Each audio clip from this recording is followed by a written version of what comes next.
Our next speaker, we welcome Faika El-Nagashi, who's the founder and director of Athena Forum EU. Faika has travelled from Austria to be with us today. She's a former Green Party member in Austria and an LGBT activist. She's a political scientist and human rights advocate with 3 decades of experience advancing women's rights across Europe. Welcome, Faika.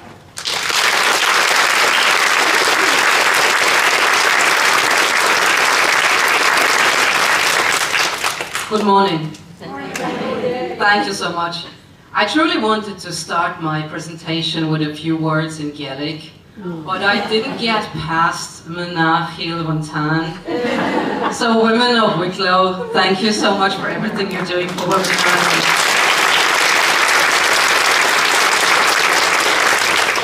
In preparation for this conference, I looked into the situation in Ireland, and it's truly depressed me. And I really appreciate and admire each and every one of you who shows up and decides to do something in this situation. And now, let me make it a little bit worse for a little time. And I'm going to cover the European context and situation.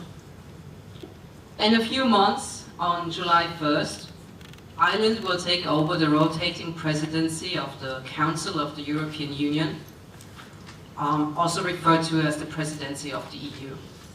This last happened 13.5 years ago, and it will happen again in roughly the same time, and the presidency lasts for 6 months. During that time, you can expect a lot of very important high-level meetings, very busy side events, and very enthusiastic celebrations of European values and democracy, and that will include efforts to promote and protect LGBTIQ+ rights. I'm not saying this based on my own assumptions, but based on the National LGBTIQ+ Inclusion Strategy 2 Action Plan 2025 to 2026 of the Government of Ireland. One of its strategic objectives, placed under Pillar 4, which is equality and non-discrimination, is to advance the protection and promotion of LGBTIQ+ rights at international level. This includes the UN, the EU, the Council of Europe, the OECD, and the OSCE. It includes embassy networks, outreach and funding initiatives, and specifically the EU's LGBTIQ+ equality strategy and the Irish EU presidency. You can also find this in Ireland's Programme for Government, with the explicit commitment to engage in discussions at key international forums, including the EU and the UN, to uphold the universal nature of human rights, ensuring that these rights apply equally to all individuals, regardless of gender identity and sexual orientation and other characteristics. The Irish LGBTIQ+ agenda is not only an expanding one, but also a pioneering one. In recent years, we have seen the development of a coordinated European agenda in which Ireland plays a leading role and helps shape and export policies across European institutions. Irish politicians and activist politicians have been instrumental in pushing for trans-activist policies in international institutions and in driving the shift to a gender identity focus in the European Union. From Mary Robinson to Michael O'Flaherty, Maria Walsh to Leo Varadkar. At the recent European Parliament vote, 12 of the 14 Irish MEPs supported the call to emphasize the importance of the recognition of trans-identified men as women. This included Irish members of the European political groups of the left, the Socialists and Democrats, the Liberals, and, as the biggest and most influential group in the European Parliament, the European People's Party and Christian Democrats, or EPP, a group driven by a centre-right political vision, of which Fine Gael is a founding member. When it comes to gender identity, the EPP has become an immovable object. And if anything, it has turned into an unstoppable force. Last year, the LGBTIQ+ network within the EPP changed its name to EP Pride.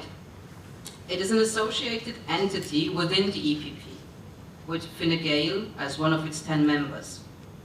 EP Pride participated in the creation of the EPP election manifesto, cooperates with the EPP think tank, and gives workshops on strengthening the LGBT+ voice as part of the center-right narrative.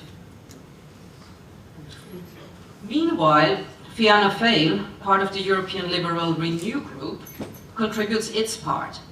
And both parties join forces in their relentless push to make Ireland best in class and to repent the collective failings of the past. They talk to EU commissioners, lobby the committees and the European Parliament, and have repeatedly made their priorities clear.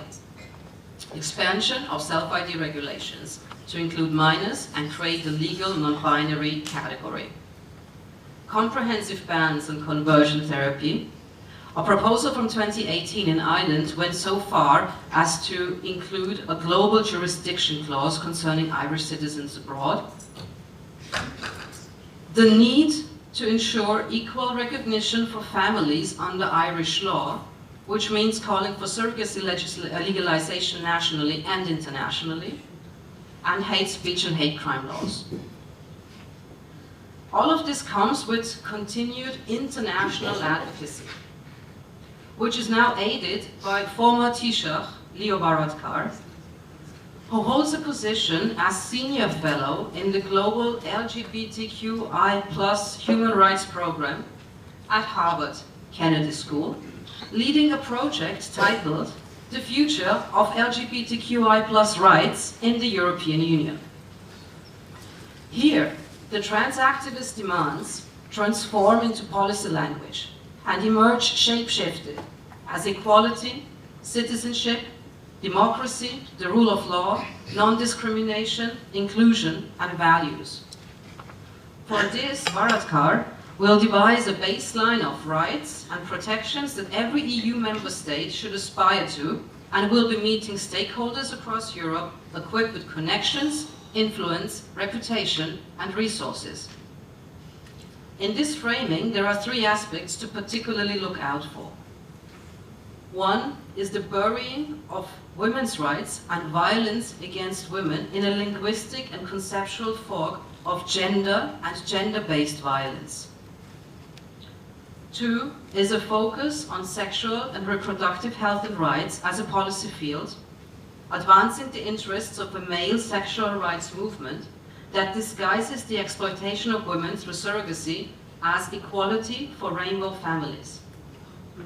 And three is centering the debate around values and human dignity, using this framing to mobilize programs, campaigns, and resources while expanding the scope of regulation into areas of justice and rule of law, shifting the issue away from women's rights and presenting it instead as a priority concern of democracy. Under the banner of human rights, high-profile and heavily resourced stakeholders are advancing the interests of a sexual rights industry that profits from the sexual and reproductive exploitation of women while erasing women as a political and legal category altogether. Ireland wants the driver's seat when it comes to shaping this future of human rights. In August 2028, Europe will follow the rainbow to Ireland for Ireland's first Euro Pride. This may all look grim, and it is, but it is important to understand what we are up against and to know where, when, and why we draw a line. Thank you.